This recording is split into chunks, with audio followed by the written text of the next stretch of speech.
बहू बनी मुसीबत। गांव माधोपुर में शशि बहन का परिवार रहता था। शशि का एक बेटा, बहू और बेटी थी।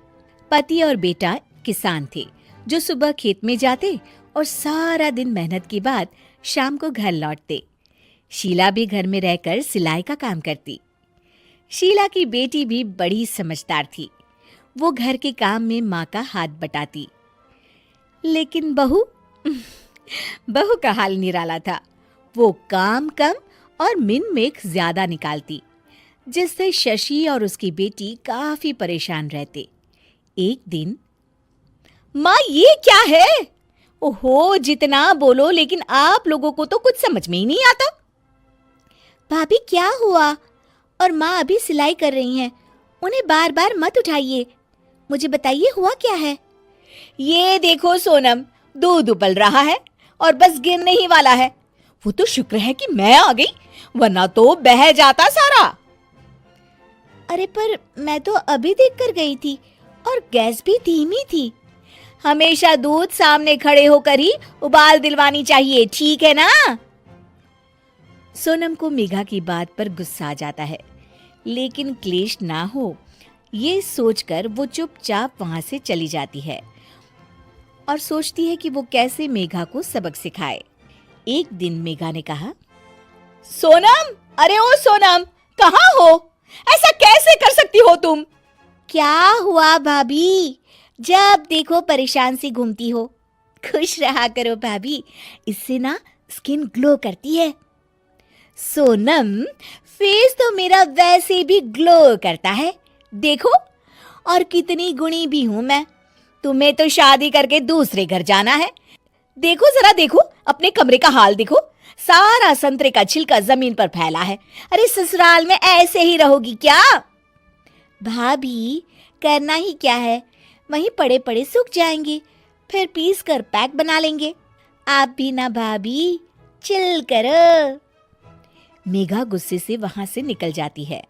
हर बात पर मीन मेक करने वाली मेघा एक दिन फिर चिल्लाने लगती है, माँ, अरे माँ सुनो तो जरा। अब क्या हुआ मेघा, क्यों चिल्ला रही हो? माँ ये देखो, देखो जरा, ये कांच का कटोरा जिसे टेबल के किनारे रखा है। अरे किसी का एक हाथ लगेगा और ये गिरकर टूट जाएगा। तभी मेघा के कमरे से कुछ गिरने की आवाज आती है। वो भागकर कमरे में जाती है, जहां उसके पीछे शशि भी आ जाती है। मेघा के कमरे में उसका शीशा गिर जाता है। लगता है बहू, तुमने अपना शीशा कोने में रखा होगा, तभी गिर गया। जरा दूसरों को सीख देने से पहले खुद भी अमल कर लिया करो। वहीं कमरे में पर्दे के पीछे छिपी सोनम हंस रही होती है। मेघा काफी परेशान रहती है कि उसके साथ ये क्या हो रहा है।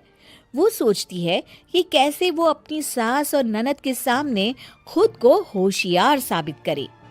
एक दिन मेघा सोनम से कहती है, सोनम, आज ना मैं तुम लोगों को चाइनीज बनाकर खिलाती हूँ। देखना मैं कितना अच्छा खाना बना लेती हूँ। फिर तुम भी ना ससुराल जाकर वैसा ही खाना बनाना और सबका दिल जीत लेना। मेघा किचन में जाती है। घर पर आज सभी मौजूद हैं, तो वो लोग भी मेघा के हाथ के खाने का इंतजार करते हैं। किचन में मेघा ढेर सारा चाउमीन बनाती है और हर किसी की प्लेट में डालकर सबको दे देती है। अचानक उसका पति हिमांशु बोल उठता है, थू, थू, क्या है ये, कितना गंदा बना है, छी।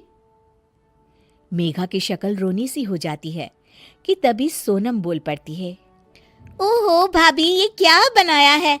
ऐसा बनाऊंगी मैं ससुराल में जाकर, तो वो लोग तो पक्का मुझे भगा देंगे ऐसा खाना खाकर।